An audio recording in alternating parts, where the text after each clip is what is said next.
What's up guys? Welcome back to my channel at sa video ito, papakita ko lang sa inyo ang mga tips and tricks or mga features na meron itong si Nobia Neo 2 5G.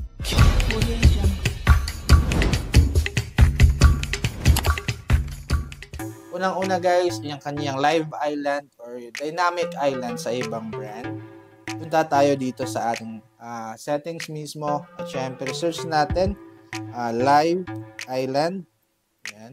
Live Island dapat naka-turn on yan. So once meron tayong nag-play tayo ng music, battery percentage kapag tayo nagcha-charge, or dito guys yung ato natin stopwatch or timer. Ayan, try natin.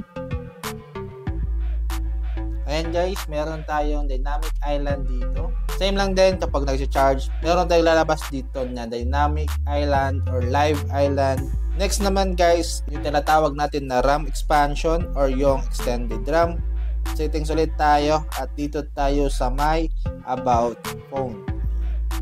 About Phone, kita natin yung kanyang RAM is 8GB RAM. So pwede natin lagyan ng extended RAM. Dapat naka-on lang to, enable natin. At dito guys, pwede tayo pumili ng 2GB, 4GB, 6GB, 8GB, 10GB, 12GB of dynamic RAM. So, ang gagawin lang natin dito guys, kapag nakapili na tayo, katulad dito, isasagad ko 12GB RAM, restart lang natin yung device. Ayan guys, once restarted na yung device, punta ulit tayo dito sa ating settings at punta tayo sa About Phone. Ayan, so yung RAM natin is 8GB plus 12GB of dynamic RAM, a total of 20GB. So, mas smooth na yung kanyang system. Sunod guys, is punta tayo dito sa ating gestures. Ayan. Navigation case pala, sorry.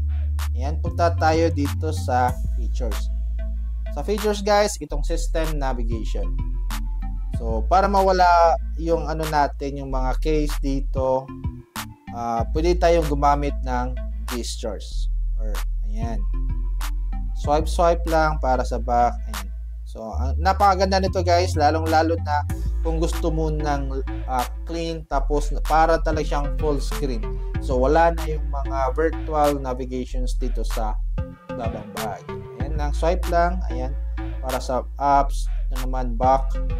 Ayan, back lang natin. Ayan. Sunod naman guys is itong ating screen refresh rate kasi hindi siya na-on yung highest refresh rate. Ang gagawin mo lang dito guys is punta tayo dito sa display at itong screen refresh rate. So meron tayong auto 60 frames at 120Hz. Kung gusto mo guys ng talagang smooth yung kanyang refresh rate, pinutin mo itong 120. But keep in mind guys na ang 120 is mas malakas siya mag-consume ng battery kumpara sa naka 60Hz or auto. Ayan. Kung naglalaro ka, gusto mo ng smooth talaga, turn on 120Hz. So sunod naman guys, itong tinatawag natin na gestures and motions. Punta tayo sa settings ulit at dito sa features. Sa baba guys, meron tayong makikita na gestures and motions. Dito guys, makikita natin yung double tap to screen wake. Ayan. Ayan. Pag in-on natin, in-off natin yung phone, double tap lang. Ayan. Mag-on yung screen. Same lang din, double tap to sleep. Tulad ng kanina, double tap mo lang para mag-close. Ayan. Wait lang guys ha. Double tap para mag-sleep, double tap to wake. Ayun. Dito naman guys, 3 finger swipe for split screen una natin at 3 finger swipe down naman para sa screenshot. Try natin guys, open tayo ng app.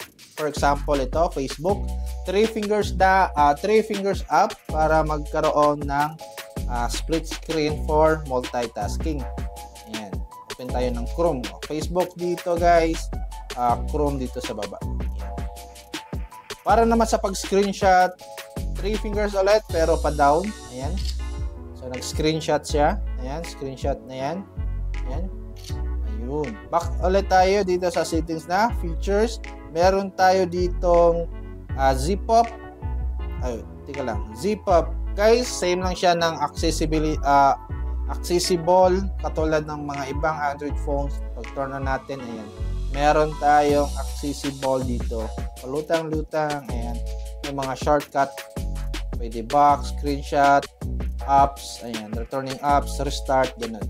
So, ito yung accessible nila or yung tinatawag dito is ZPop. One-handed mode guys, pag na-turn on natin, lalong-lalo na kung busy tayo, isang kamay lang pwede natin gamitin, pwede natin siyang gamitin. Ayan na guys. Ayan. So, using one-handed mode. Ang gagawin nyo lang guys, yung one finger down lang at hold. Ayan. So, pwede mo siyang gamitin one-handed lang. Ayan.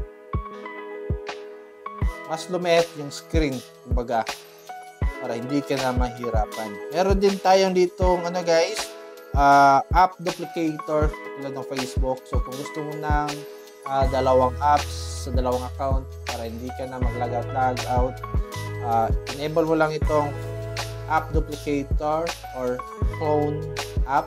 Ayan. So, sa ibang Android devices, meron tayong clone app.